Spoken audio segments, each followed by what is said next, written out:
Cette image a pile 24 heures depuis hier soir, c'est le choc partout dans le monde. Le symbole de l'histoire de France, Notre-Dame de Paris, a été ravagé par les flammes. Un quotidien spécial ce soir avec nos invités et toute l'équipe. Depuis hier, nous suivons les événements au plus près. L'autre trottoir! L'autre trottoir! Nous avons tourné toute la nuit et toute la journée autour de la cathédrale.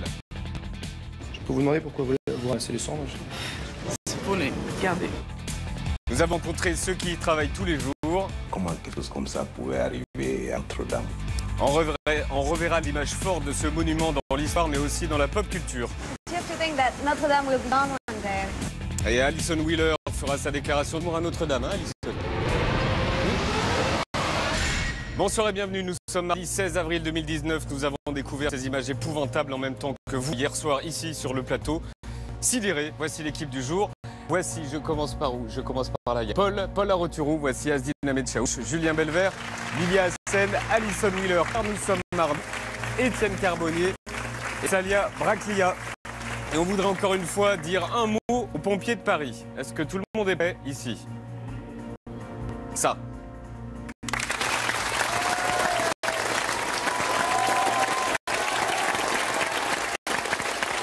Voici un quotidien spécial Notre-Dame de Paris.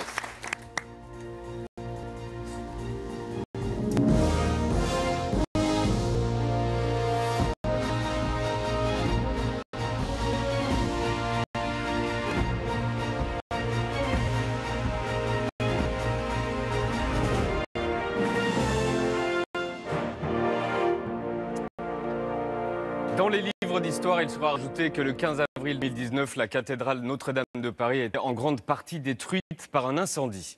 L'image la plus symbolique que le monde entier a diffusée, c'est cette image de la flèche qui tombe, et sinon, le tour du monde.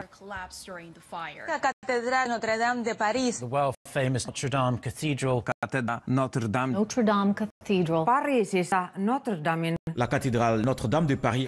Notre-Dame大聖堂で في كاتدرائية نوتردام. كاتدرال نوتردام في باريس. มหาวิหาร Notre Dame. Commerciega Notre-Dame. 我们现在可以看到，在我们的 catedral mais famosa do mundo. Cathédrale Notre-Dame. Cathédrale Notre-Dame. L'emblématique cathédrale Notre-Dame de Paris. Notre-Dame de Pisa. Cathédrale Notre-Dame. Notre-Dame. ノートルダム大聖堂で火事が起きました。Cathédrale Notre-Dame de Paris. 今天呢，在巴黎时间的 cathédrale Notre-Dame. Notre-Dame 大聖堂は una gereja cattedrale Notre-Dame. Notre-Dame Cathedral. Notre-Dame. Notre-Dame. Notre-Dame. Notre-Dame. Notre-Dame. Notre-Dame. 위한 Notre-Dame. Notre-Dame. 노트르다무 다이세도가 가진리. Asdin, on commence cette édition spéciale avec toi. Il était donc 18h50 hier soir quand Notre-Dame s'est embrasée. Toi, tu étais ici, en plateau ici, mais tu as tout de suite envoyé Alan Henry sur place. Oui, dès qu'on a appris qu'un incendie ravagé la cathédrale Notre-Dame, j'ai appelé pour l'émission discrètement Alan Henry. Je lui ai dit de foncer et quand il est arrivé avec Jules Dacosta sur place, tu vas voir, la flèche était toujours en place.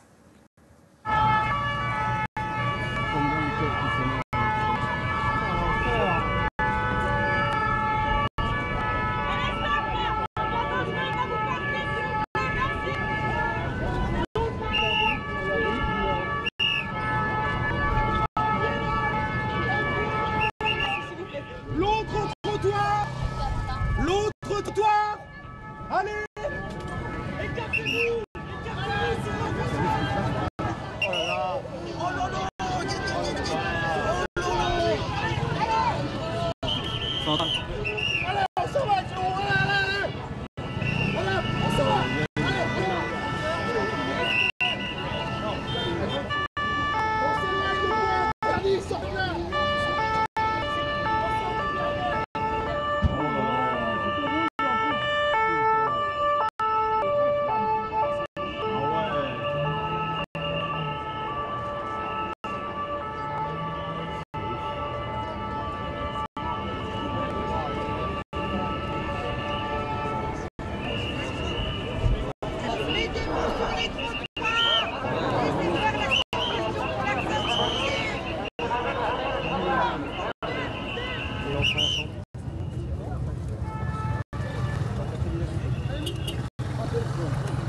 Madame, excusez-moi. Vous savez ce qui se passe là? Non, ne sais pas, mais regarde cette tragédie. C'est horrible. J'habite ici à côté. J'adore Paris, la Notre-Dame. C'est ma bébé, c'est ma mère. Et c'est tout triste.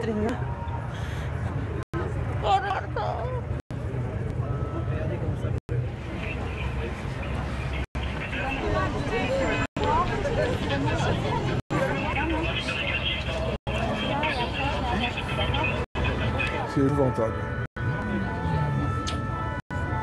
Derrière, c'est déjà entièrement consumé. Les transepts sont déjà partis en fumée. 8 siècles. Même la Révolution n'a pas été capable de mettre le feu à Notre-Dame. Qu'est-ce qui s'est passé aujourd'hui? On continuera à voir ce que vous avez fait tout le long de la soirée tout à l'heure. Talia, le moment de vérité.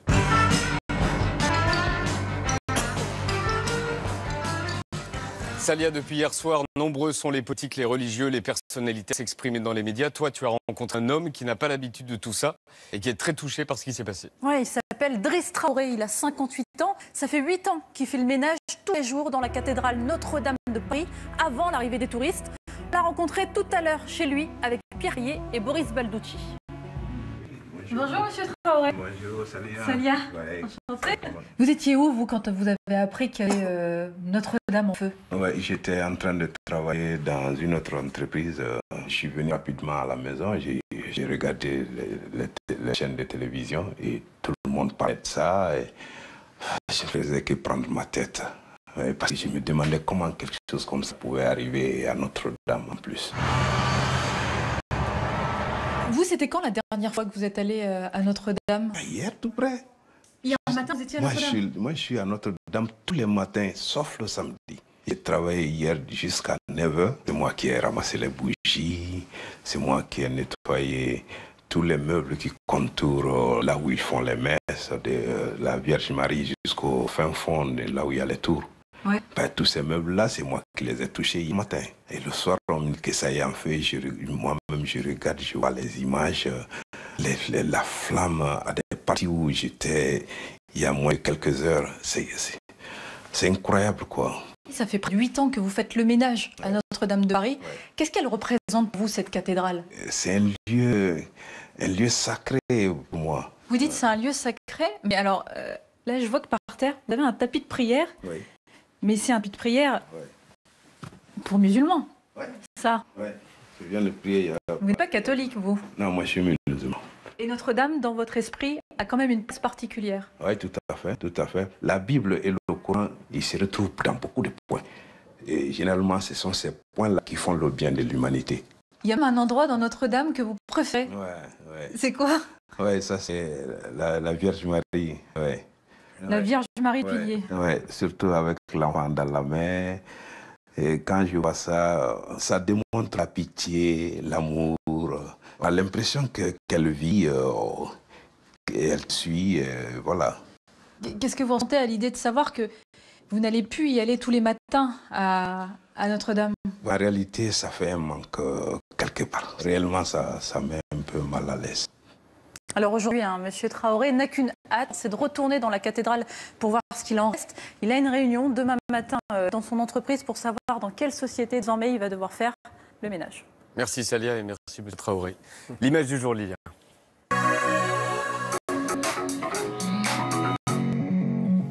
C'est la toute première image de Notre-Dame de Paris. Elle a été prise en 1838, l'année de l'invention de la photographie par Louis Daguerre, inventeur du daguerréotype, ancêtre de la photo. Sur cette image, vous remarquerez qu'on ne voit pas la flèche. Cette flèche a été construite plus tard et qui s'est effondrée hier soir. Sur cet autre daguerréotype, on voit que la cathédrale était dans un état de délabrement avancé. La rosace avait dû être renforcée. Des échafaudages en bois placés sur les côtés. Et ce bâtiment qu'on voit ici, c'est l'ancien hôpital de l'Hôtel-Dieu qui a été déplacé quelques années plus tard. Alors l'autre photo qui circule sur Internet depuis hier, c'est cette photo qui date de 1842 et ce n'est donc pas la première. Il s'agit des obsèques du duc d'Orléans. On aperçoit la foule pressée autour du cercueil. La cathédrale avait été recouverte de tentures noires avec des banderoles aux lettres du prince FPO, Ferdinand Philippe d'Orléans. Et alors on a l'impression que Notre-Dame est une cathédrale figée depuis le XIIe siècle, mais elle a été beaucoup restaurée. Regardez l'évolution, 1843 à gauche, 1865 à droite. L'architecte Viollet-le-Duc lui donne sa forme actuelle avec les statues dans la galerie des rois, dans les alcôves, ainsi que gargouilles tout droit sorties de son imagination et l'ajout d'une flèche de 93 mètres qui n'existait pas non plus. Maintenant, on va faire un saut historique. Première Guerre mondiale, Notre-Dame abritait une sirène d'alarme anti-bombardement. Les portails étaient protégés avec des sacs de sable. Du coup, les Parisiens entraient par des portes toutes petites. Pendant la Seconde Guerre mondiale, Notre-Dame n'est pas abîmée, elle est même restaurée car on a besoin d'elle pour les vidéos de propagande du régime de Vichy. Paris, quelles que soient les circonstances, veille jalousement sur ces chefs-d'œuvre qui font de notre vieille cité une des plus belles, sinon la plus belle ville du monde. Et à la Libération, c'est à Notre-Dame que De Gaulle s'est rendu. 2019, une des images fortes d'hier soir, c'est celle-ci. Le président de la République de dos à l'intérieur de la cathédrale avec les braises qui s'écoulent par le toit de la nef. Et cette photo, elle a été postée tout à l'heure par le photographe officiel de l'Élysée. Et preuve qu'on est bien au XXIe siècle, petit bonus, parmi toutes les images d'hier, tout le monde y a de sa photo hommage de Notre-Dame sur les réseaux. Et puis, il y a les Instagrammeurs qui aujourd'hui ont eux aussi voulu poster leurs photos hommage, où on les voit surtout eux, il faut bien le dire, comme ces deux copines qui ont bien choisi leur hashtag, hashtag Happy Day, hashtag Ray-Ban, ce monsieur avec son hashtag Fashion, ou encore Kimi Kimberley au premier plan, renard roux dans les mains, la cathédrale floue derrière elle, mais elle, bien nette. Voilà, c'est dire si elle a vu cette cathédrale. Merci Lilia. Continue, à tout de suite. Dans le Paris de Notre-Dame, de Paris, il y a un clochard qu'on a plein le... Merci de regarder Quotidien spécial Cathédrale de Notre-Dame. Asdine, tu as passé la journée dans le quartier de Notre-Dame, un quartier toujours entièrement bouclé. Et pourtant, la foule se presse pour voir la cathédrale qui est toujours debout. Oui, on y est retourné le jour après, le lendemain de l'incendie, avec Romane Bouillet et Jean-Nicolas Buenavista. Ce matin, il y avait beaucoup de monde. Le quartier autour de la cathédrale était donc toujours bouclé. Trop de monde. Messieurs, dames, tout est fermé sauf la presse, s'il vous plaît. Donc je vais vous demander de faire demi-tour et de prendre le prochain pont si vous voulez traverser. J'ai retenu cette image assez incroyable des Parisiens qui ramassent des cendres de Notre-Dame. Je peux vous demander pourquoi vous ramassez les cendres? C'est pour les garder. D'accord. Alors les ponts ont été réquisitionnés par les rédactions du monde entier. Les petits tours du monde.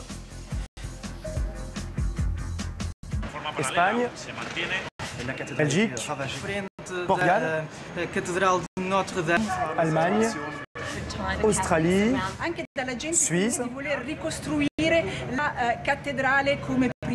Chine, États-Unis, Brésil, Corée du Sud, Canada, on entend l'accent. C'est-à-dire d'un incendie involontaire. C'est ce qui est privilégié. On disait que tout venait dans cette direction. Et nous, on a adoré les Russes qui nous ont utilisés comme figurants pour séquence. Pourriez-vous vous mettre un peu ici? C'est juste pour que je puisse dire pas mal de journalistes ici sur le quai. Hein? Merci beaucoup. Journalistes, c'est si vous venir parisiens. Et oui, beaucoup de journalistes ou de Parisiens qui se sont improvisés journalistes pour l'événement. Je reste avec ma mère, mais on... Allez, on va faire avec ta maman. Bonjour madame. Il fait votre reporter en fait, madame, votre fille, c'est ça? Voilà, tout à fait. Donc depuis hier soir, on a pratiquement tout en direct, grâce à lui, malheureusement. Alors du sourire. Tu as participé à la mise en scène de la chaîne russe. Malgré moi. Du sourire, mais également des Parisiens en gueule de bois, toujours très perturbés par l'incendie qui a été maîtrisé dans la nuit. Alors on a aimé ce monsieur avec ses jumelles. Monsieur, qu'est-ce que vous arrivez à voir, monsieur? Qu'est-ce que vous arrivez à voir avec vos jumelles, si vous arrivez à voir ce qui se passe? Le détail, je voulais voir si les vitraux n'étaient pas abîmés. Les sculptures, c'est une dentelle de pierre. C'est bouleversant. Et ensuite, on a été interpellé par ces jeunes femmes qui dessinaient Notre-Dame. Vous êtes étudiante en art ou... Je suis étudiante en architecture. Et j'étais extrêmement choquée hier quand j'ai vu ça, ouais. Je sais pas, parce que... C'est difficile à exprimer. Moi, j'ai mal à m'exprimer. Cette noirceur partout, c'est horrible. Moi, je suis complètement atterrée. Je suis parisienne. C'est mon quartier de prédilection. Quand je peux entrer dans Notre-Dame, parce qu'il y a énormément de monde souvent. C'est apaisant, c'est apaisant. On peut dire Notre-Dame a résisté aussi. Oui, je me dis que il y a quelque chose quand même d'extraordinaire. La croix, il paraît, à l'intérieur est intacte. Mais en plus, il y a quand même une vitalité qui reste, car du coup, elle est là. Oui. En plus, c'est le printemps, il y a les arbres qui fleurissent et je pense qu'il y a un peu d'optimisme dans tout ça. C'est très poétique finalement. Enfin, j'ai adoré aussi ces touristes et leurs enfants. You're from England. England. We did the tour on Sunday as well, and it was like, wow, I've got pictures of it before it happened, and it's amazing. It's just so surreal that. Did you like Notre Dame? Yep. Why? Well, it's just the highest place and new things to see. You saw the gargoyles. Yeah. Gargoyles, very spooky. Spooky. Le 20h média.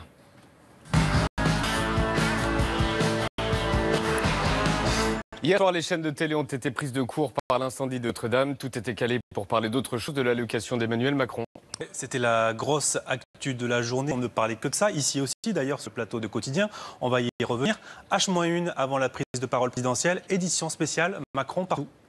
Dans moins d'une heure et demie, Emmanuel Macron va s'adresser aux Français. Vous ne manquerez rien, vous suivrez tout. À 20h, vous serez avec nous. À vivre en direct, CNews. Emmanuel Macron, face à plusieurs caméras. Certains parlent même de moments historiques. On peut comparer le moment qu'on va vivre ce soir à un autre moment historique. Lui, il veut être à la hauteur du drame que traverse la France. Mais le moment dramatique ne sera pas celui-ci. Les premiers bandeaux annonçant l'incendie arrivent à 19h07. On continue à parler de Macron sans s'en préoccuper. 19h09, les premières images arrivent et sur BFM TV. Priorité au direct parce qu'on a des images à l'instant de Notre-Dame à Paris où un incendie s'est déclenché. LCI enchaîne 5 minutes après. Tout de suite, vous montrer ces images qui nous parviennent il y a quelques instants seulement d'un grave incendie en ce moment même. Mais ces news France Info n'y ont accès qu'un quart d'heure plus tard. Voilà, il y a 19h30 sur France Info, cette information et ces images spectaculaires. Avec un feu qui serait lié aux travaux de rénovation de l'édifice. Oh là là là. Entre 19h15 et 19h45, toutes les chaînes info croyaient au maintien de l'allocation. Deux actus cohabitent. BFM TV et LCI mettent une vignette de Notre-Dame en direct. 19h40 sur LCI, David Pujadas sent que le déroulé de la soirée va changer. Je vous parlais de télescopage avec cet événement et nous dit-on, l'Élysée s'interroge. L'Élysée s'interroge sur l'opportunité de diffuser cette intervention. Et confirmation 3 minutes plus tard sur CNews, Macron renonce. Et on apprend à l'instant que le président Emmanuel Macron a décidé de reporter son allocation. Voilà une chose qui devait être diffusée d'ici un quart d'heure. Alors là, on est juste avant 20h. Nouveau rebondissement vers 19h52-53. La flèche de Notre-Dame s'effondre. Personne n'assiste au drame en direct. La flèche s'est effondrée il y a 5 minutes à peine, laissant place à simplement un brasier. La flèche n'est plus là. La flèche s'est effondrée. La flèche s'est effondrée. Il faudra attendre 10 minutes pour la voir tomber en image. Sur chaque chaîne info, un angle de vue différent. Je vous propose maintenant de découvrir les premières images que nous venons de recevoir du moment où la flèche de Notre-Dame de Paris, regardez. La flèche s'est effondrée. Regardez la chute de la flèche de Notre-Dame de Paris. Beaucoup de tristesse, parle de ce patrimoine qui part en fait, ce patrimoine de ce toit. Et regardez cette image de la flèche qui s'effondre. Ouais. Ah ouais, la flèche. Stupéfaction sur tous les plateaux et ici aussi, Yann. On va voir les toutes dernières images de la cathédrale Notre-Dame de Paris. Avec des images terribles de la flèche qui s'effondre. Je la découvre en même temps que vous. Voilà, c'est cette image qui fera une de la plupart des journaux en France et à l'international, voilà, comme Libération. Ici, dans le quotidien, on vous l'a montré assez tard, parce que pour des raisons de sécurité, nous avons un léger différé, un time delay dans le jargon technique. C'est une dizaine de minutes, parfois moins, et c'est ce time delay qui nous a pénalisé hier soir. Moi, par exemple, je vous parle dans le 20h média d'une allocution qui n'aura en fait jamais lieu. Cette allocution solennelle, c'est la 3e depuis le début de son mandat. Et tout le monde sait à ce moment-là que Macron ne parlera pas. Mais nous, On l'ignorait quand on a tourné. On se rattrape entre 20h et 21h dans la deuxième partie de l'émission grâce à Azine qui est sur place et aux images que tu as pu commenter, Yann, en plateau. Alors les 20h aussi. Ouais, les 20h aussi. Que j'ai vu, oui, avec les mots que j'ai pu trouver. Tu as pu commenter en plateau. Alors les 20h ont dû aussi complètement revoir leur copie hier parce qu'ils devaient diffuser 26 minutes d'Emmanuel Macron en ouverture. Le sommaire est totalement bousculé. Bienvenue dans le 20h de France 2. Devait être une édition spéciale consacrée à l'intervention du président de la République. Dans l'actualité de ce lundi, un très important incendie dans la cathédrale Notre-Dame de Paris. Gilles Boulot croit encore à une édition normale avec un sujet sur le kimono et sur les bureaux en open space. Mais à 21h24, édition spéciale apparaît. Boulot va tenir l'antenne jusqu'à 23h33. France 2 aussi déroule son édition spéciale, mais finit un quart d'heure plus tôt et du coup passe à côté de ça.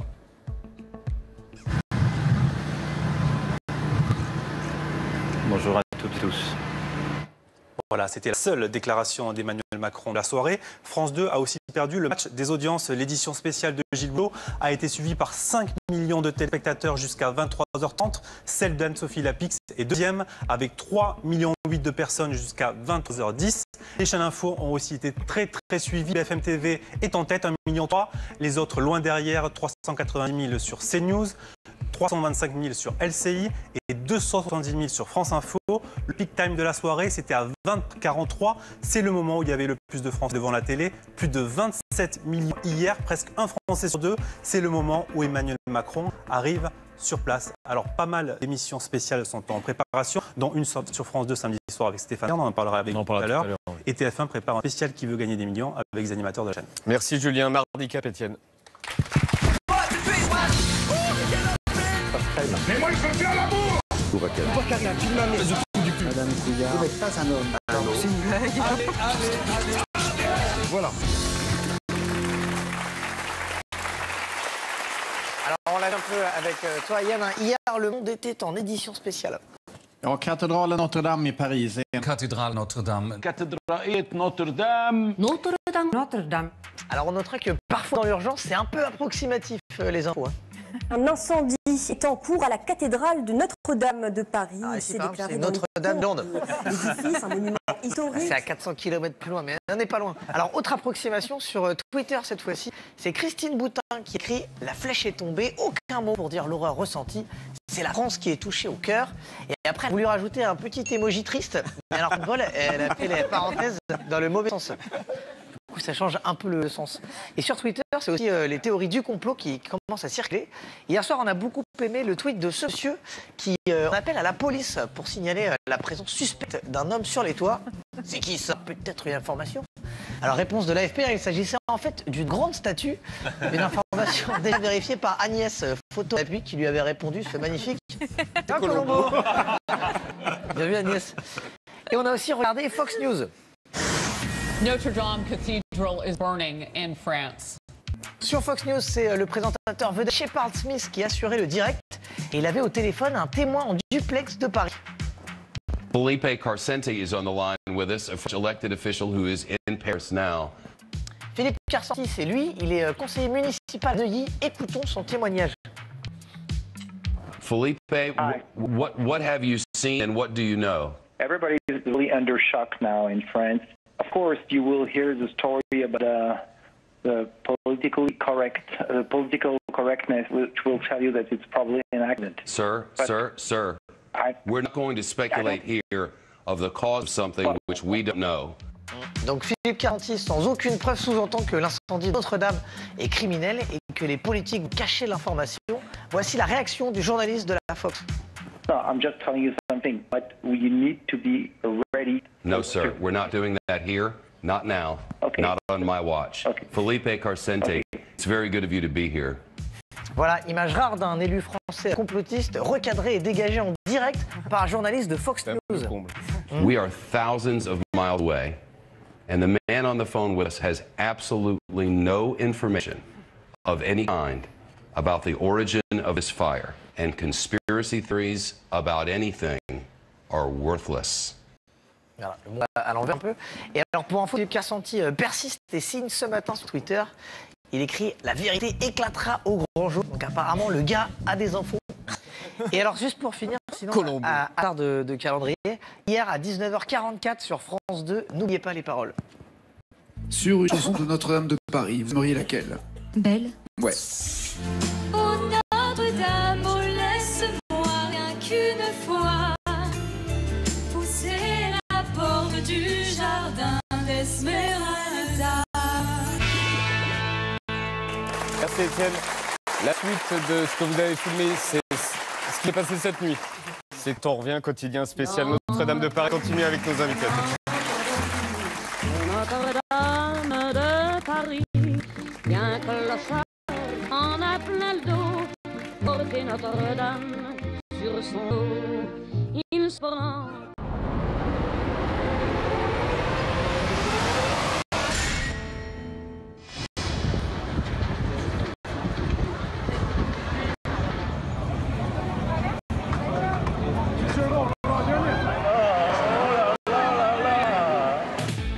Cette image à pile 24 heures depuis hier soir, c'est le choc partout dans le monde. Le symbole de l'histoire de France, Notre-Dame de Paris, a été ravagée par les flammes. Un quotidien spécial ce soir avec nos invités et toute l'équipe. Depuis hier, nous suivons les événements au plus près. L'autre trottoir! L'autre trottoir! Nous avons tourné toute la nuit et toute la journée autour de la cathédrale. Je peux vous demander pourquoi vous ramassez les cendres? C'est pour les garder. Nous avons rencontré ceux qui travaillent tous les jours. Comment quelque chose comme ça pourrait arriver à Notre-Dame? On reverra les images fortes de ce monument dans l'histoire, mais aussi dans la pop culture. Et Alison Wheeler fera sa déclaration d'amour à Notre-Dame. Et nous sommes mardi 16 avril 2019.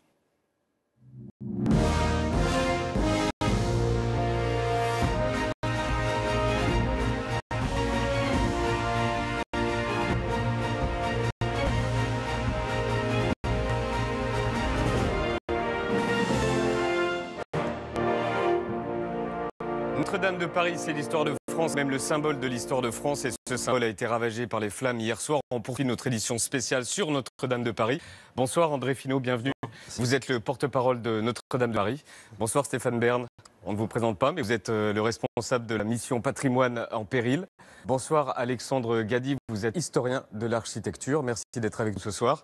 Voici à quoi ressemble Notre-Dame aujourd'hui. Ce sont des images inédites qui nous sont parvenues à la rédaction, faites avec un drone. Quand vous voyez ces images-là, un mot. Irréel. André. Irréel pour vous, Stéphane. Cauchemar. Cauchemar, Alexandre. Bouleversant. Alors Asdine, hier soir, toute la nuit avec Alain Henry, vous avez tourné le quartier de Notre-Dame, vous avez croisé des pompiers, vous avez croisé des touristes, des croyants venus prier et des centaines de personnes sous le choc. Oui, le feu a été maîtrisé aux alentours de 3h30 du matin et pendant toute cette nuit, les Parisiens ne savaient pas, au moment où on tournait, si la cathédrale allait résister. C'est notre nuit avec les Parisiens au chevet de Notre-Dame.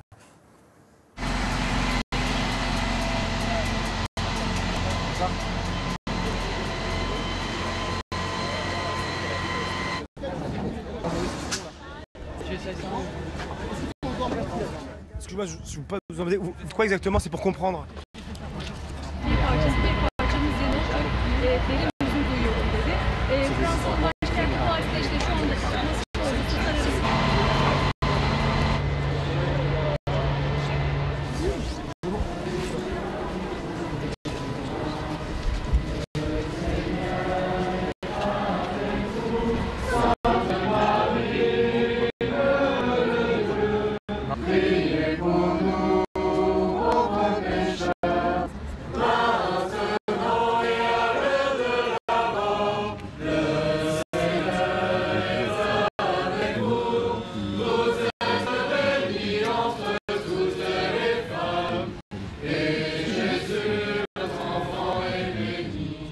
Avoir une partie de l'histoire de France partir en fumée comme ça, c'est toujours triste.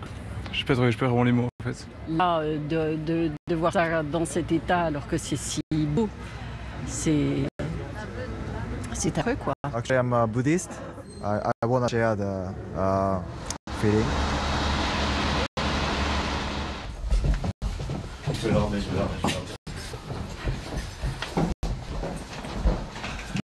Merci beaucoup.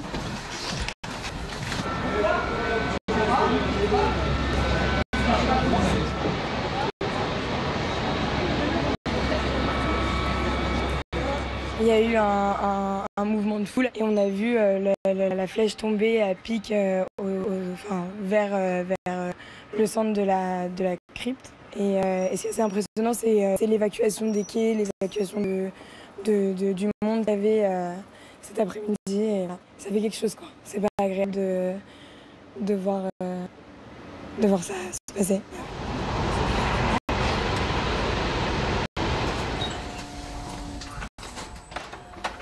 Bonjour madame, merci beaucoup de nous accueillir. Entrez.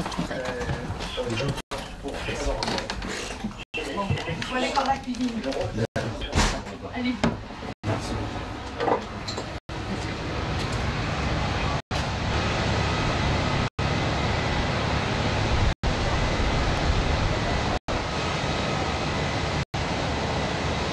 Apparemment l'AFP vient de dire qu'ils ne peuvent pas sauver le bâtiment. Ils ne peuvent pas sauver le bâtiment du tout. Même Pierre, même les tours. Ils disent que ça va se jouer dans l'heure qui vient. Oh là là là là là. Enfin, il y a un côté 11 septembre, on assiste en direct à un truc et ça donne envie de pleurer, quoi. Impuissant. C'est triste.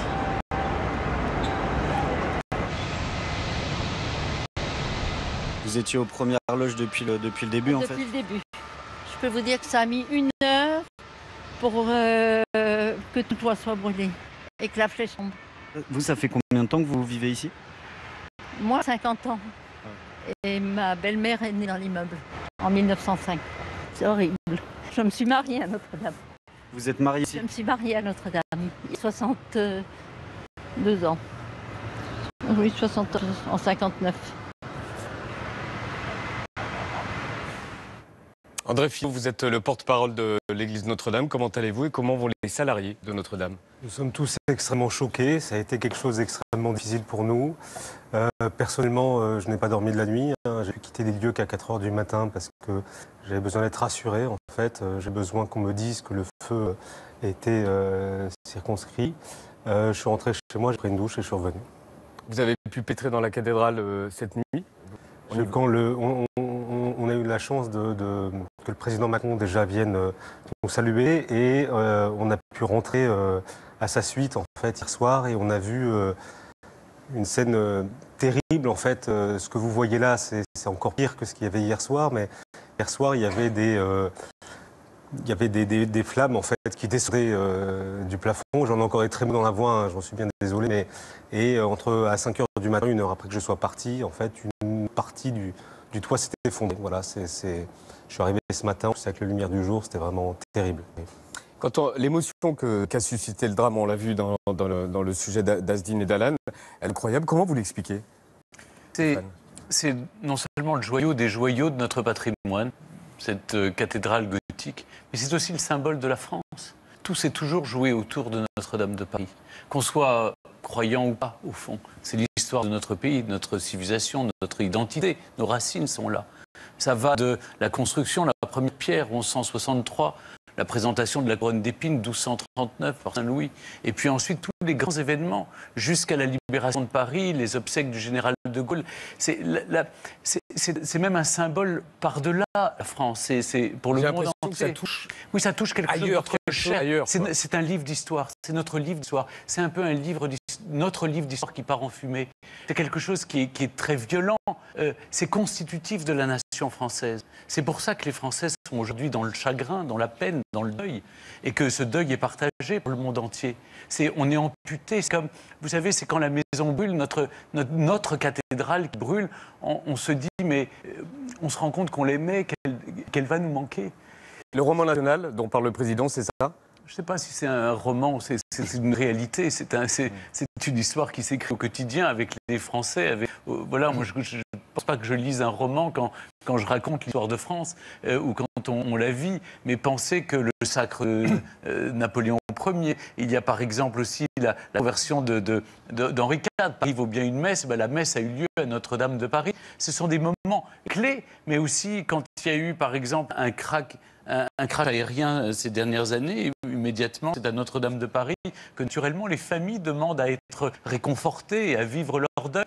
Donc oui, c'est un symbole symbole. C'est le premier monument visité en Europe, 14 millions de visiteurs. On se sent tout orphelin. On a perdu une part de nous-mêmes, là. C'est toujours debout.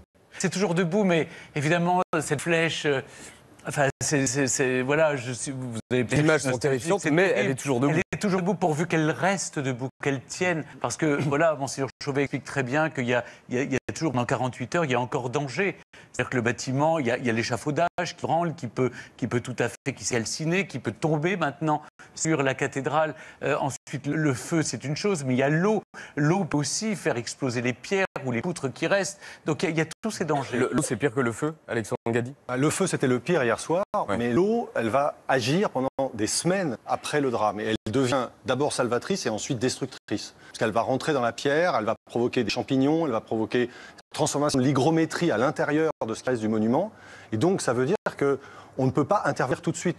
Il y a un temps très long. De combien? C'est un peu comme si vous avez un dégât des eaux chaudes. Il y a un moment où il faut attendre laisser que ça sécher. sèche. Et ça paraît banal et bête de dire ça, mais c'est la pure vérité. Et donc, il y a tout un temps qui va être un temps long d'expertise, de réflexion sur le parti de restauration. Long comment? Je ne pense pas qu'on puisse commencer les travaux avant une grande année maintenant. Parce qu'il va falloir de toute façon sécuriser le monument. Ça, c'est urgentissime. Et il va être échafaudé certainement en partie à l'intérieur. On a vu sur les images qui sont tragiques ce qu'on appelle le carré du transept, qui était sous la flèche. C'est la voûte qui est à la croisée de la nef du chœur et voilà, qui est bombée. Et bien, cette voûte est complètement tombée cette nuit. Donc ça veut dire qu'on voit le ciel depuis l'intérieur de l'église. Et ça met en danger la structure. L'architecture gothique, c'est un peu qu'un jeu de Mikado. Si on bouge quelque chose d'autre va bouger. Donc il faut faire très attention à ça. Et c'est ça qui, aujourd'hui, est en jeu. Stabiliser exactement comme on l'a fait pendant la cathédrale bombardée pendant la Deuxième Guerre mondiale. C'est ça qui est devant nous dans un temps de paix. C'est ça le paradoxe absolu. Il y a 3 époques qui ont voulu détruire Notre-Dame de Paris. La Révolution française, la Commune de 1871 et les Allemands en 1918. Aucun n'a réussi. Et malheureusement, c'est dans un temps de paix et de civilisation comme le nôtre qu'on a vu en 2010. Désastre en 2019 arriver. Est-ce qu'on a des informations sur l'origine du feu? Absolument pas. Alors qu'il est, je peux vous dire que j'étais présent à l'extérieur, au pied de la flèche, quand le feu s'est déclaré. On a vu les premières fumées sortir assez rapidement, ce qui est extrêmement choquant. Et je ne suis absolument pas spécialiste, et l'enquête le dira, mais je peux vous dire que les ouvriers étaient partis depuis bien longtemps, en fait, avant que les premières flammes apparaissent d'en bas. Donc. Le président de la République dit ça cette nuit. Nous rebâtirons Notre-Dame. Rebâtirons, dit Alexandre. Vous dites qu'il faut la réparer et non pas la rebâtir. Oui, il y a un petit problème sémantique, mais on peut imaginer dans l'émotion que le président se soit trompé. Rebâtir, ça veut dire que la cathédrale serait par terre. Dieu merci, elle ne l'est pas. Il faut la réparer, la compléter, parce qu'il lui manque un morceau entier de son corps, qui est la toiture et la flèche. Mais c'est pas le terme exact, c'est pas rebâtir. C'est réparer, restaurer, lui rendre sa splendeur. Alors, c'était peut-être plus compliqué à dire. Et c'est quoi la plus grosse catastrophe de cette nuit? C'est la charpente? Oui. La perte archéologique, c'est la charpente. Elle était exceptionnelle et très bien conservée. Les autres trésors, ils sont à l'abri. Étrangement, d'après les informations qu'on a, mais peut-être André peut en dire davantage, le trésor de Notre-Dame, couronne d'épines, la tunique de Saint-Louis ont été protégés et ont été mis en lieu sûr. Aujourd'hui, ils dorment au Louvre. Et donc, les mets de Notre-Dame, je crois que les grandes toiles... L'orgue est finalement, peut-être, dit-on, dans un état moins catastrophique. Mais encore une fois, l'incendie ne l'a pas trop touché. Est-ce que l'eau ne l'a pas abîmé? On le saura après un examen approfondi. C'est facile à dire aujourd'hui, mais la question, est-ce qu'on aurait pu éviter un tel drame? Moi, je trouve qu'il faut quand même applaudir le travail de l'État. Il y a à peu près 4 ou 5 ans, ils avaient énormément investi pour mettre aux normes de sécurité incendie le bâtiment, en mettant des détecteurs incendie un peu partout dans le monument. Ils avaient créé un PC Ça n'a pas fonctionné. Ils avaient créé un PC sécurité incendie. Il y avait un agent pompier présent 24 heures sur 24 au sein même du bâtiment. Voilà, vous savez qu'il y a toujours des failles possibles partout. Est-ce que vous êtes d'accord? C'est difficile, j'ai envie d'être d'accord, mais vous savez que l'incendie de hier soir... Sur France Culture ce matin, vous n'étiez pas exactement d'accord? Oui, je ne suis pas d'accord pour la raison suivante, que malheureusement, il est très fréquent que des travaux qui sont faits pour le bien du monument se retournent contre le monument. Tout le monde se souvient peut-être de l'hôtel Lambert, qui a brûlé en 2013 pendant son chantier. Tout le monde se souvient peut-être de l'hôtel de ville La Rochelle. C'est vrai que sur ces chantiers très complexes, sur des monuments difficiles d'accès, il faut un protocole de sécurité absolu. Et on a quand même une séquence de monuments qui ont brûlé depuis ces dernières années. Et il faudrait y ajouter aussi les monuments qui n'ont pas brûlé parce que la chance a été de notre côté, ce qui n'est pas le cas à Notre-Dame. Je pense à l'Opéra Royal de Versailles et à la Bibliothèque nationale rue de Richelieu. C'est des dossiers qui ne sont pas très connus aujourd'hui.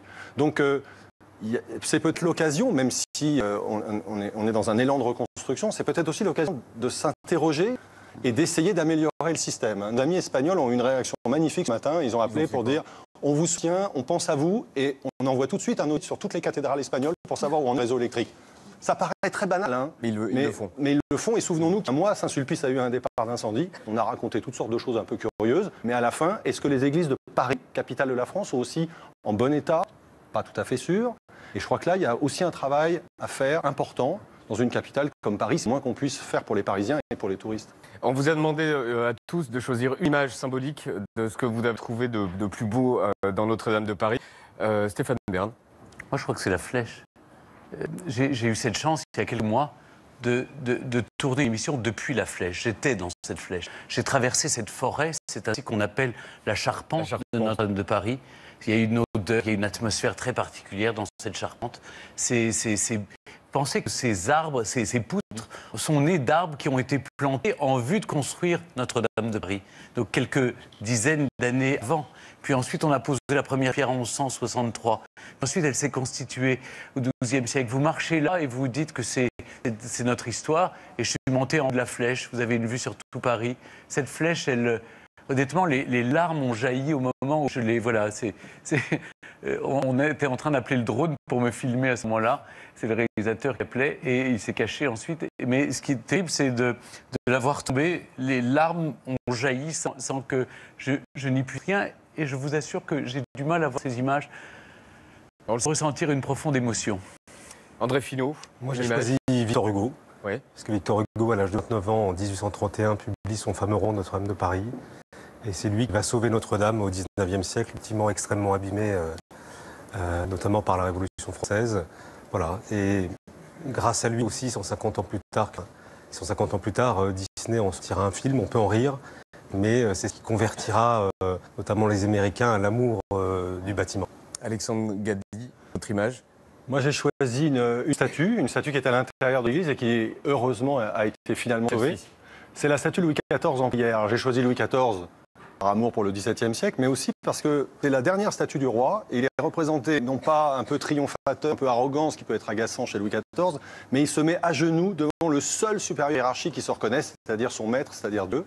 Il est représenté vieilli, pas du tout d'artifice sur le visage, il n'est pas maquillé. Hein. Il est cet homme vieux qui, tout d'un coup, réalise qu'il n'est rien d'autre qu'un enfant du Seigneur, pas le roi tout-puissant, le plus grand roi du monde, comme disait Saint-Simon. Donc c'est une statue assez bouleversante, et elle rappelle aussi que dans le chœur refait au XVIIe siècle, on a attaché cette histoire, et ça renvoie à ce que dit Stéphane sur l'histoire de France, on a attaché la réflexion du chœur à ce qu'on appelle le vœu de Louis XIII. Hein. Louis XIII, devant des défaites militaires, devant l'absence d'enfants, avait donné son royaume à la Vierge pour protéger la France. Et ça raconte aussi cette statue. Donc c'est une histoire très mêlée entre la politique, la religion et notre histoire commune. Ce matin, à 10h34, le violoncelliste Gauthier Capuçon a tenu à rendre hommage à Notre-Dame de Paris. Il est allé sur place, il s'est installé sur le trottoir. Je peux filer.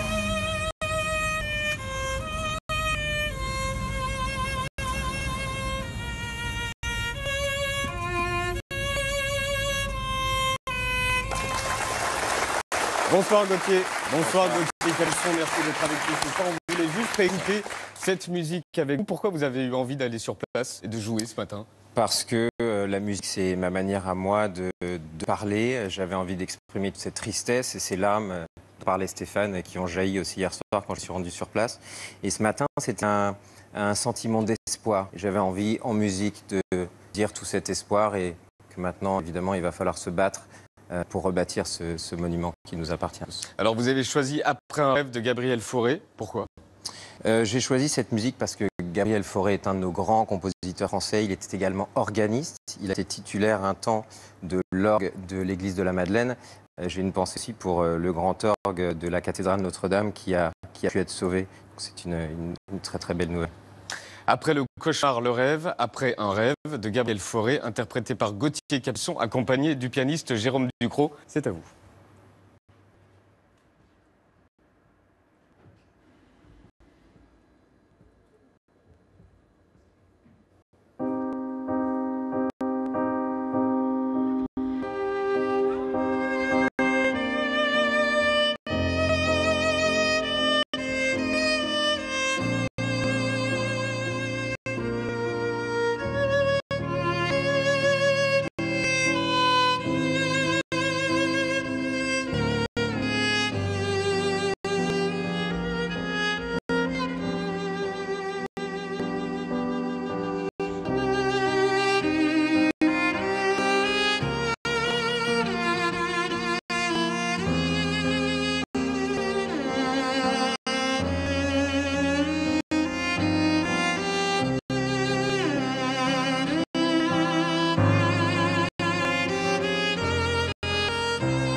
Merci Olivier Capuçon et merci Jérôme Dupro. Merci beaucoup. Vous restez encore quelques minutes avec nous. Quotidien continue. Spécial Notre-Dame de Paris. À tout de suite. Notre-Dame de Paris, bien clochard. Merci de regarder Quotidien, un quotidien spécial Notre-Dame de Paris avec le porte-parole de Notre-Dame, André Finot. Merci d'être toujours là avec nous. Et l'historien de l'architecture, Alexandre Gadi. Merci d'être là encore avec nous. Et nous en rejoint Jean-François Colosimo. Bonsoir, vous êtes historien des religions et directeur des éditions du Cerf. Et Adèle Van Rett. Bonsoir, bienvenue. Vous êtes philosophe et on vous écoute sur France Culture et on vous voit sur Public Sénat et vous êtes l'auteur de plusieurs bouquins sur la philosophie. Avant de discuter, Paul, tu as écouté l'intervention, l'allocution du chef de l'État. Exactement. C'est très court. Extrêmement court, à peu près 4 minutes, entre 4 et 5 minutes. Donc le chef de l'État s'est vraiment positionné en chef de la nation, un mot à dire concorde, un moment de concorde nationale. Il n'a fait absolument aucune annonce concernant la du grand débat, la crise des Gilets jaunes. Aucune, en revanche. C'est que sur Notre-Dame. Que sur Notre-Dame, très bref. En revanche, il a fait une annonce, une promesse. Nous rebâtirons la cathédrale Notre-Dame plus belle encore. Et je veux que cela soit achevé d'ici 5 années. Nous le pouvons. Ça vous paraît réaliste? Bravo. André. J'applaudis, je suis extrêmement ému. Voilà. On a essayé de tout donner. Il y a 3 ans, on avait lancé une équipe de mécénat pour chercher des fonds pour restaurer la cathédrale. On était parti sur un budget de 150 millions d'euros. On espérait pouvoir restaurer la cathédrale entièrement en une dizaine d'années. C'est un fol espoir. Et lui qui nous dit qu'il va la restaurer en 5 ans, c'est fabuleux. Moi, j'applaudis. Fabuleux, mais on y croit. Est-ce que c'est possible? Ça veut rien dire. On parle de 20 ans, de 30 ans, voire même 50 ans, Alexandre. Ça dépend de quelle restauration. C'est comme pour chez vous. C'est les matériaux que vous choisissez, les équipes que vous choisissez. Je pense qu'une durée de 10 à 15 ans, si on veut véritablement essayer de retrouver...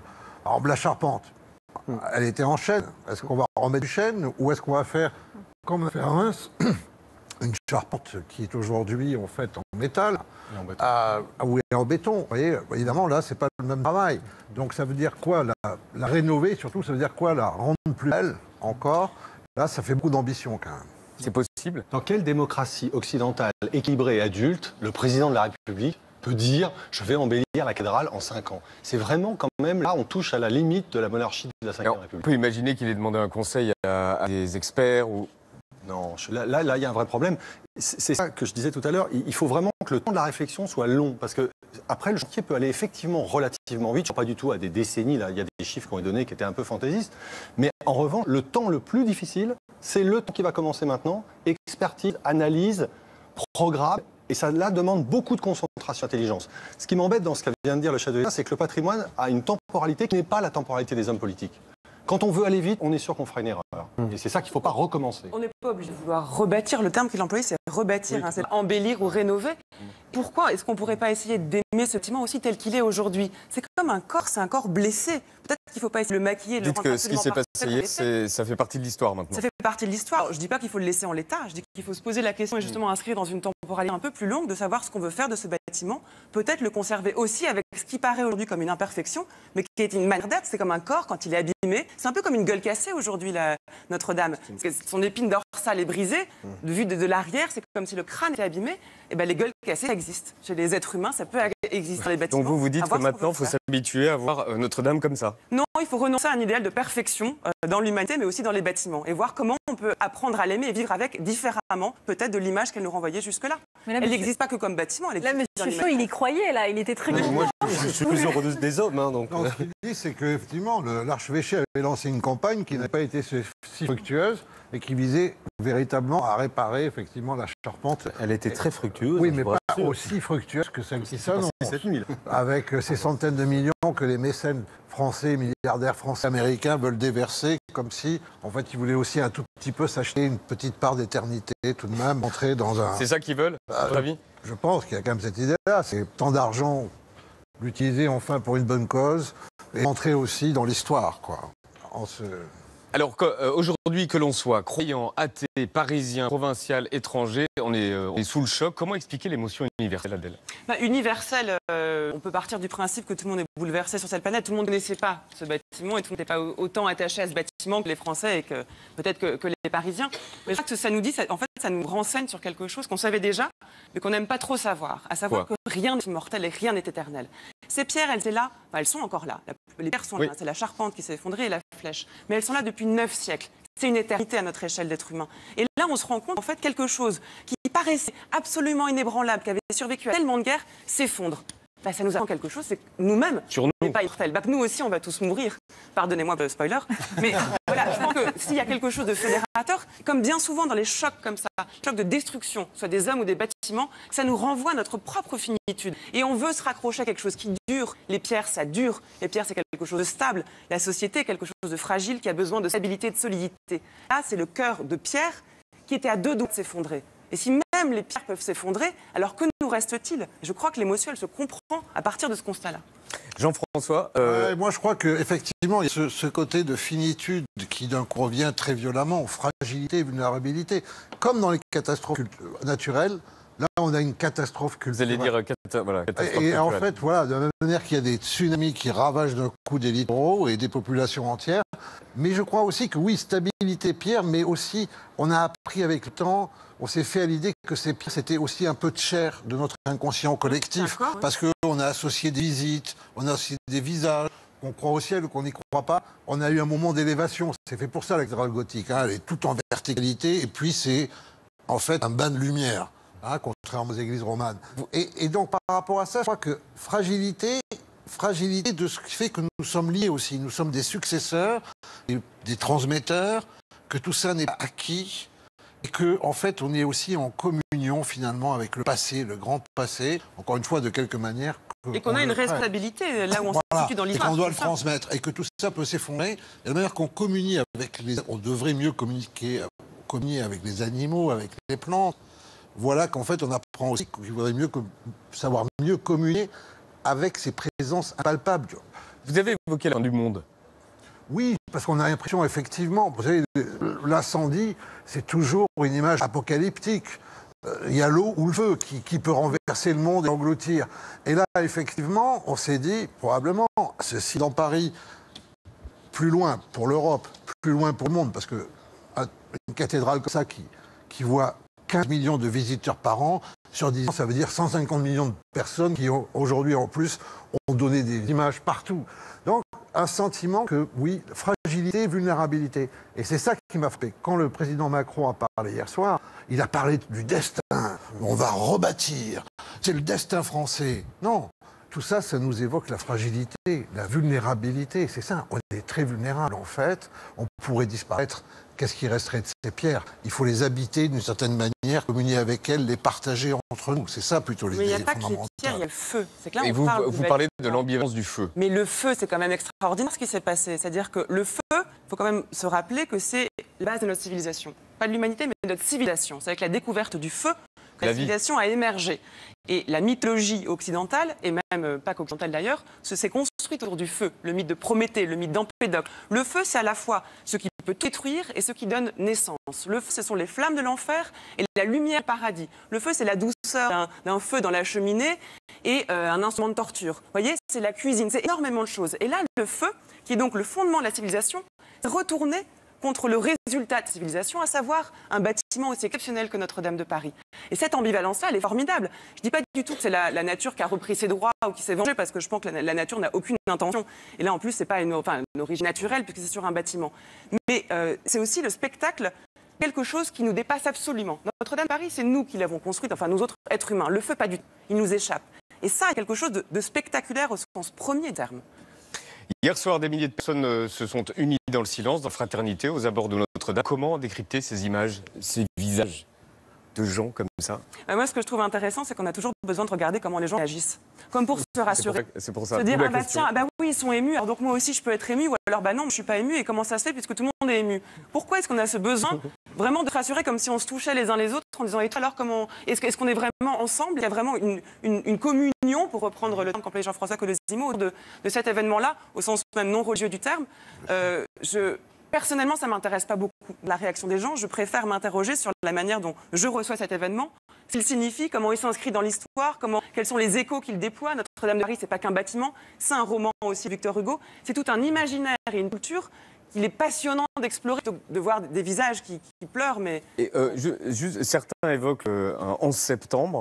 Est-ce que là, on ne délire pas parce qu'il n'y a pas eu de mort? Est-ce que ce n'est pas un délire? Ce n'est pas un 11 septembre d'abord parce qu'il n'y a pas de crime. La thèse la plus retenue, c'est un accident, bien sûr. Deuxièmement, il n'y a pas de mort.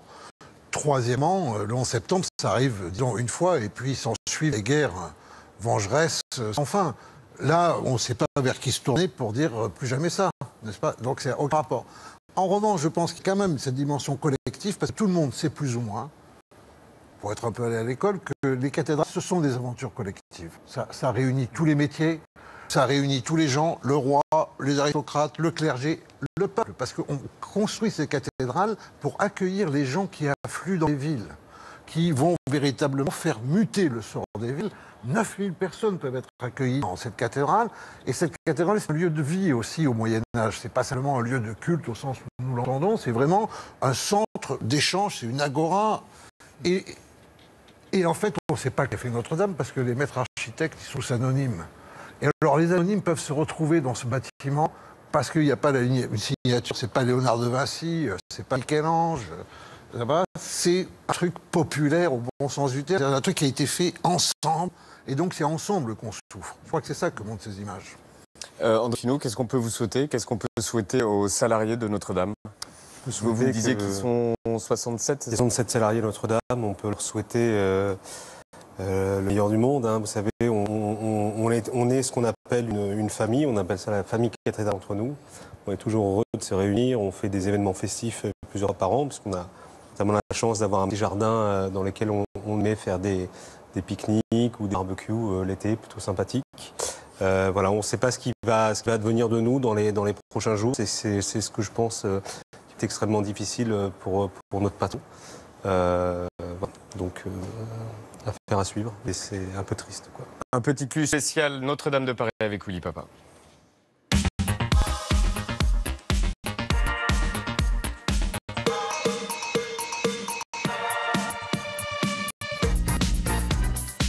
Aujourd'hui, dans le Petit Cul, Notre-Dame de Paris, Notre-Dame et l'art, Notre-Dame iconique, immortalisée en peinture à travers les siècles. Elle devient le théâtre des événements historiques, avant d'être enfin un sujet à part entière, inspirant les plus grands peintres, Francis Picabia, Edward Hopper, Bernard Buffet ou encore Henri Matisse. Notre-Dame a aussi été une source d'inspiration pour les plus célèbres photographes, avec le Strige de Charles Nègre en 1853, un cliché qui a manifestement inspiré l'américain Richard Avedon, qui reprend le même décor 100 ans après avec l'actrice Suzy Parker. Notre-Dame a même fait la couverture du magazine Vogue, immortalisée par Robert Doisneau en 1951. Notre-Dame au cinéma, ça commence en 1939 avec un des plus grands classiques du 7e art, Quasimodo de William Dieterle.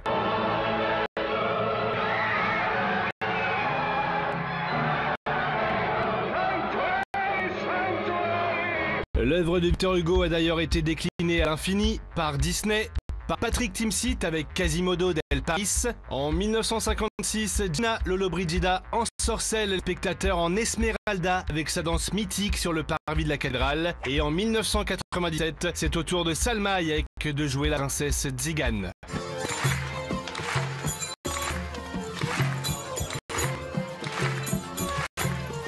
Les deux beffrois et la rosace sont un logo en pierre de Paris, décor emblématique pour plusieurs films et séries, comme dans la dernière saison de Mrs. Maisel.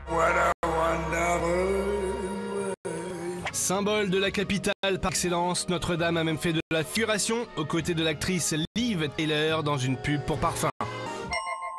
En 1998, Luc Plamondon marque le grand retour des comédies musicales en France avec Notre-Dame de Paris et sa chanson dédiée à l'édifice gothique, devenue depuis un classique dans tous les bons karaokés. Il est venu le temps des cathédrales. Avant ce chef-d'œuvre, en 1967, Notre-Dame de Paris avait été adaptée en ballet par Roland Petit et c'est Yves Saint-Laurent qui avait créé les costumes des danseurs.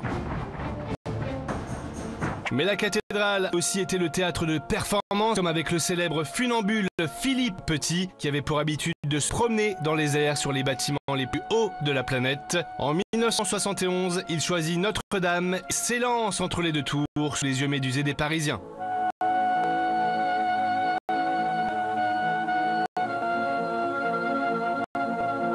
Et pour ceux qui ont le vertige et qui préfèrent escalader Notre-Dame depuis leur canapé, c'est possible avec le jeu Assassin's Creed Unity où les joueurs peuvent monter sur la fameuse flèche partie en cendres hier soir. Mais de toutes les références artistiques, la plus troublante aujourd'hui, c'est sans doute cette scène dans le film culte Before Sunset avec Ethan Hawke et Julie Delpy. You have to think that Notre Dame will be gone one day. There used to be another church or cathedral at the same, right there. Oh, right in the same spot? Yeah. Notre-Dame, source d'inspiration depuis des siècles, et ce n'est pas prêt de s'arrêter. Le petit cul, c'est fini. Merci Willy. Juste avant de passer à toi, Paul, on vous a demandé aussi une image que vous vouliez retenir de Notre-Dame. Je commence par qui Adèle. Je retiens une image qui est en fait une page du livre de Victor Hugo, Notre-Dame de Paris. Et comme par hasard, je l'ai là. Ouais, ça, et comme par hasard, il y a un post-it. Tout est écrit. Non, c'est absolument incroyable parce que dans cette page, donc merci de m'avoir indiqué dans votre émission, même d'avoir stabiloté. Victor Hugo.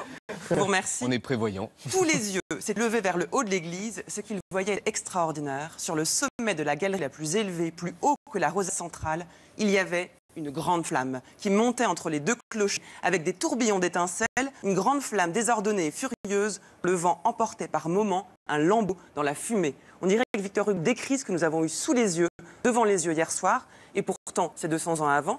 Ce qui est passionnant, c'est que, alors, ça dit deux choses. Un, c'est que le réel est plus romanesque encore parfois que le roman.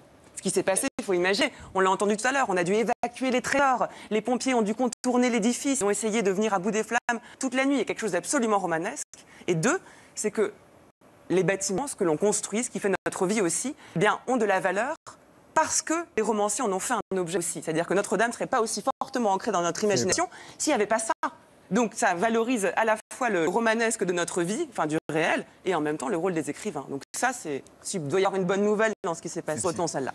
Jean-François, je pense qu'on l'a dit et redit, Hugo écrit ce livre comme un manifeste pour sauver Notre-Dame qui veut être rasée. Que les édiles de Paris veulent raser à ce moment-là parce que c'est un vieux bâtiment noir. Et Hugo fait un manifeste. Alexandre fait que ça. En tout cas, il y a bien une campagne. Bon. Alors moi, j'ai une polémique d'experts, j'ai l'impression. Non, c'est très intéressant de se souvenir qu'effectivement, Viollet-le-Duc qui a fait la grande restauration, dont la flèche tombée hier était le symbole. C'est pour ça que dans Assassin's Creed, ils se sont un peu trompés de flèche. Il a inventé la flèche. Voilà, il l'a inventé, mais elle a existé, elle a été abattue à la Révolution. Mais il faut imaginer que cette campagne que mène Victor Hugo, c'est une campagne pour réhabiliter le regard qu'on porte sur cette architecture qui a été longtemps pas totalement critiquée, comme on le dit, mais évidemment regardée avec un peu de distance par rapport à la mode du 18e et du 19e, qui était plutôt à l'antique, si vous voulez. Mais la cathédrale n'était pas menacée, elle était simplement dégradée, notamment toutes les statues avaient été détruites à la Révolution, elle était fatiguée, mais on a beaucoup raconté qu'on l'avait sauvée. Non, Viollet-le-Duc sauver Notre-Dame de Vézelay, par exemple, ça, il n'y a aucun doute. Hein. Mais à Notre-Dame, ce sont des travaux d'embellissement. Plus que alors j'ai choisi moi Jean Fourquet, pas Jérôme Fourquet, Jean Fourquet qui est un très bon peintre, qui est à l'articulation véritablement des primitifs et finalement de la peinture moderne, qui est dans la perspective déjà, dans une forme de cadre. Et puis on voit en fait quoi? Ben oui, que finalement il y a une communauté humaine, il y a une flèche tirée vers le ciel, et puis il y a des diablotins dont on ne sait pas s'ils vont se battre sur la cathédrale ou si ils partent, parce que finalement, une certaine, là encore, collectivité, communion humaine les éloigne, ou pas. En tout cas, voilà, ce rapport finalement tendu toujours entre l'exister et le disparaître, le bien et le mal, les hommes entre eux, puis des forces occultes. Tout ça me semble parler un peu de la nuit qu'on a vécue. Merci pour vos choix. Paul, toi aussi, tu as passé la journée sur le parvis de Notre-Dame. C'était le point de passage obligé pour certains politiques. Exactement, Yannick, parvis Notre-Dame, c'est le point zéro de toutes les routes de France. Et donc, on a vu défiler tous les politiques aujourd'hui, comme la présidente de la région Île-de-France, Valérie Pécresse, le ministre de la Culture, Franck Riester, accompagné du secrétaire d'État à l'Intérieur, Laurent Nunez. On a aussi aperçu le patron des Patriotes, Léon Philippot. Mais celle qui était la plus tourée, évidemment, c'était Anne Hidalgo, la maire de Paris. Les pompiers de Paris ont été une fois de plus héroïques. Ils ont pris des risques, des risques très très importants pour bloquer justement la progression du feu vers les tours. Notre-Dame de Paris, c'est une personne vivante, elle fait partie de Paris, c'est notre histoire, mais c'est aussi notre quotidien. Le ministre de l'Éducation, Jean-Michel Blanquer, a rappelé l'importance de Notre-Dame de Paris dans l'histoire de France. Pour moi, ce qui est important aujourd'hui, c'est de dire que c'est un sujet éducatif, c'est-à-dire que c'est un sujet d'histoire de France, c'est un sujet patrimonial. L'histoire des cathédrales est de cette façon l'une des racines de l'amour du travail bien fait. Et notre enseignement professionnel, notre apprentissage sont les héritiers de cela. Et l'ancien maire de Bordeaux, Alain Juppé, est également venu constater les dégâts. Bonjour Monsieur Juppé. Est-ce que vous pourriez un petit peu nous témoigner de votre sentiment d'aller à Notre-Dame? Profondément bouleversé, parce que Notre-Dame, c'est beaucoup de choses pour nous. Pour les chrétiens d'abord, sûr, c'est un phare de leur foi. Et puis pour la France, pour l'histoire de France. Toute la classe politique est unanime dans l'émotion. Mais ça, c'était avant de rencontrer Nicolas Dupont-Aignan. Je crois que après l'émotion, il faut l'explication. Savoir si c'est un accident ou si c'est un attentat. Un attentat. Un attentat. Je dis, je ne sais pas, mais je dis que tous les Parisiens qui parlent, et je viens de leur parler longtemps, s'interrogent et veulent une vraie commission d'enquête. Voilà, donc Nicolas Dupont-Aignan évoque la possibilité d'un attentat. Pourtant, le procureur a été extrêmement clair, je le cite, « Rien ne va aujourd'hui dans le sens d'un acte volontaire, mais qu'en pense le ministre de l'Intérieur ?» Nous avons voulu lui poser la question. Christophe Castaner était en déplacement à Mayotte. Tu sais Yann qu'il a écourté sa visite pour rentrer en urgence et il est donc arrivé en fin d'après-midi à Notre-Dame en commençant par saluer les pompiers.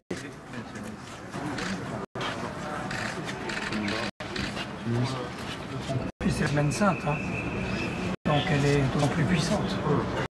Semaine Sainte se termine par la résurrection. Heureusement. Nous avons pu l'interroger sur le cas Dupont-Aignan. Certains responsables politiques comme M. Dupont-Aignan se sont demandé si ce n'était pas un attentat. Et le procureur a dit que ce n'était pas le cas. Quelles sont vos informations sur ce point, s'il vous plaît? Je pense qu'on n'est pas responsable politique, comme vous le dites, quand on se permet de venir ici et de lancer une petite polémique électorale. Et puis avec Fanny Duvaux et Gaëtan Chosco, nous l'avons accompagné jusqu'à l'entrée de la cathédrale. Un moment de recueillement. On voit le trou béant laissé par la flèche. Et puis sous la croix intacte, les débris et les cendres.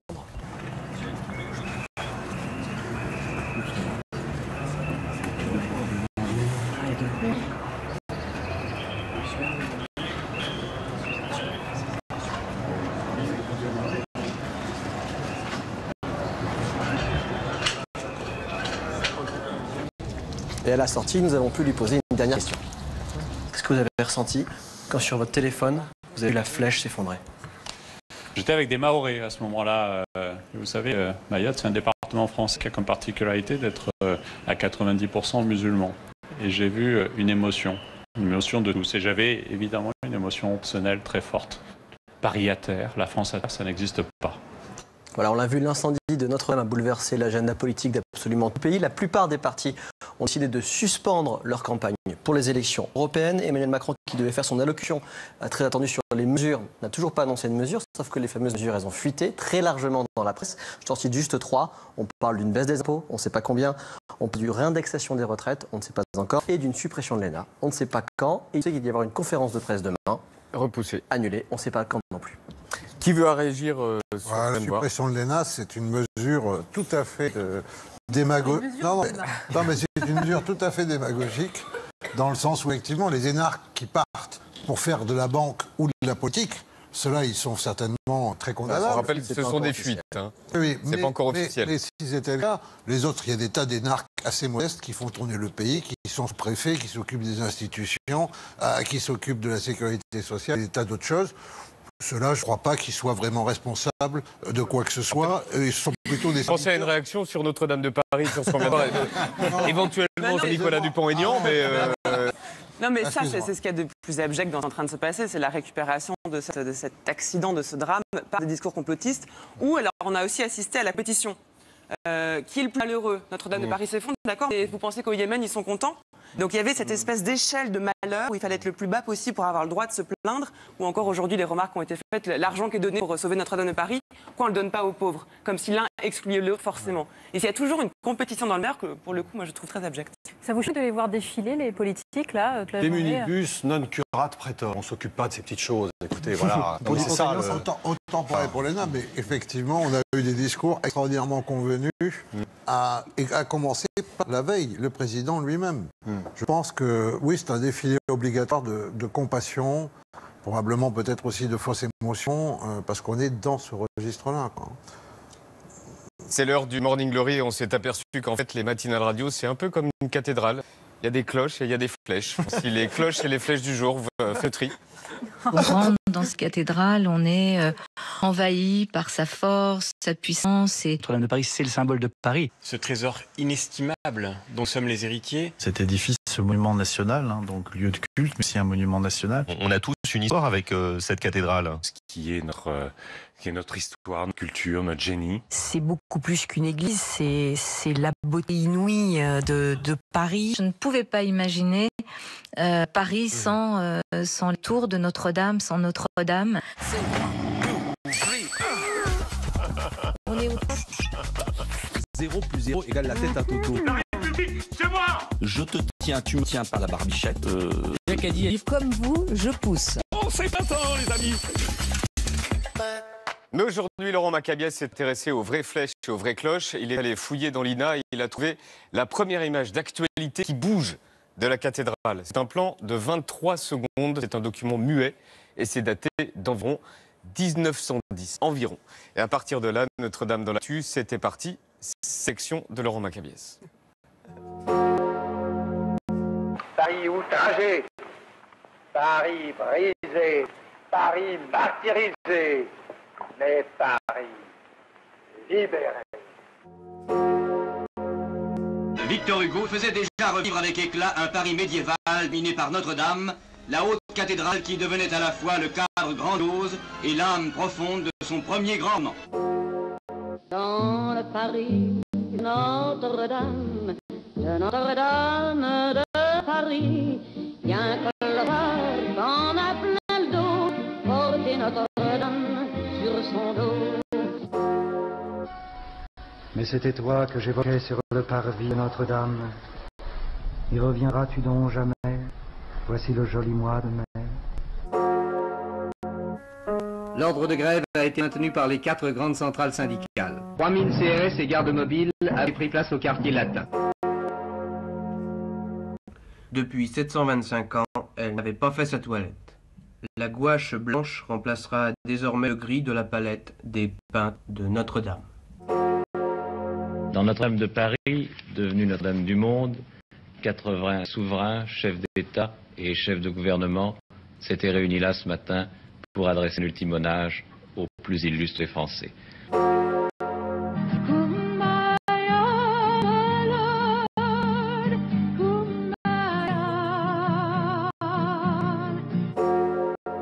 Je n'irai pas à Notre-Dame chanter mes petites chansons. Je n'irai pas à Notre-Dame, je n'ai pas l'autorisation. Je bien mérité le blâme d'offrir à Dieu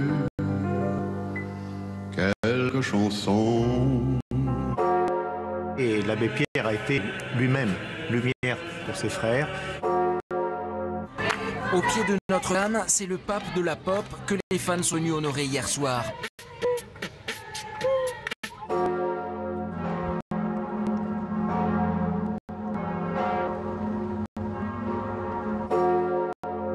Notre-Dame de Paris.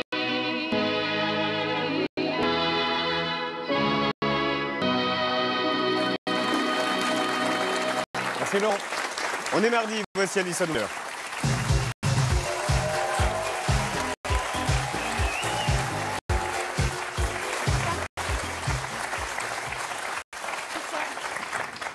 Bon, Yann, les dernières 24 heures ont été difficiles, éprouvantes. Ce soir, nous sommes tous doublement tristes. D'abord à cause de l'incendie qui touchait Notre-Dame. Et ensuite parce qu'on a dû revoir Christine Boutin à la télé. J'ai réellement trouvé ces images très choquantes. Et pourtant, Dieu sait que c'est difficile pour moi de ne pas être excitée devant les pompiers qui s'agitent. Aujourd'hui, j'ai un peu honte. J'ai un peu honte d'avoir jamais réussi à finir le livre Victor Hugo, alors que j'ai vu 8 fois la comédie musicale. Ouais, pour moi, Notre-Dame, c'est pas le sacre de Napoléon, mais le sacre de Patrick Fiori. J'ai posé mes... Non, trop... Ouais. Le parvis de Notre-Dame, c'est un peu aussi mon histoire. C'est là que j'ai roulé des pelles à David, à Benjamin, à Jérémy, à Steph, à Johanna, à Patricio. C'est aussi là que je me suis fait voler mon 3310. Et je savais que j'aimais autant ce monument avant hier. Enfin, je le disais pas, quoi. Et c'est en voyant Notre-Dame en flammes hier soir que j'ai réalisé à quel point j'étais ingrate avec elle. Que je passais devant tous les jours sans regarder, comme si elle était acquise. Je me disais qu'il y avait toujours mieux à faire que de lui rendre visite, comme si elle était éternelle, quoi. Parce que j'avais toujours une bonne raison de ne pas y aller. Parce que chez elle, ça sentait le renfermer, parce que la déco, c'est la même depuis 900 ans. Qu'elle me force à regarder tous les jours le jour du Seigneur. Bon, certes, chez elle, on n'y mangeait pas toujours bien. L'hostie, c'est pas dingue en bouche. Mais elle servait toujours un bon verre de sang du Christ. Et Yann, j'avais toujours une bonne raison de ne pas aller chez cette vieille dame. Parce que j'avais jamais le temps. Comme si elle en avait plus que moi. Parce que même si elle a cramé de la tête, il lui reste quand même une bonne partie du corps. Ah ça, elle en fait des efforts pour rester jeune avec tous ces ravals de façade. Et vas-y que je me fais faire la nef, que je remonte les gargouilles tombent. Tout ça pour rester dans le coup. Si j'avais su tous ces plans qu'elle échafaudait, tout ça pour que je la regarde, que je vienne la voir. J'allais plus parce qu'elle était plus forte que moi au Scrabble, qu'elle me faisait des traces de rouge à lèvres en me faisant des bisous, qu'après elle en faisait avec son pouce plein de bave et moi j'aime pas ça, qu'elle radotait, elle comptait encore en francs. Que lorsque j'étais malade, elle croyait tout pouvoir guérir à coups de suppositoire. Oui, Yann, Notre-Dame, c'est une vieille dame. Il faut pas pousser Notre-Dame dans les orties. Les vieilles dames, ça se respecte. Merci Alison Wheeler. Merci à tous les quatre d'être venus sur le plateau de Quotidien. Merci à Adèle Van d'être venue nous voir. Merci beaucoup. Merci Alexandre Gadi, destiné pour bâtir le métier d'architecture au XVIIe siècle. Merci beaucoup de venir sur le plateau de Quotidien. Merci André Funot. Bon courage à vous et à toute l'équipe. Passez notre courage à toute l'équipe. Et merci Jean-François Colossimo d'être venu sur le plateau de Quotidien. C'était la spéciale Notre-Dame de Paris. Merci à vous de regarder Quotidien. Merci à toute l'équipe. À demain. Salut. Notre-Dame de Paris, bien clochard en a plein le dos, porter Notre-Dame sur son dos, il se prend pour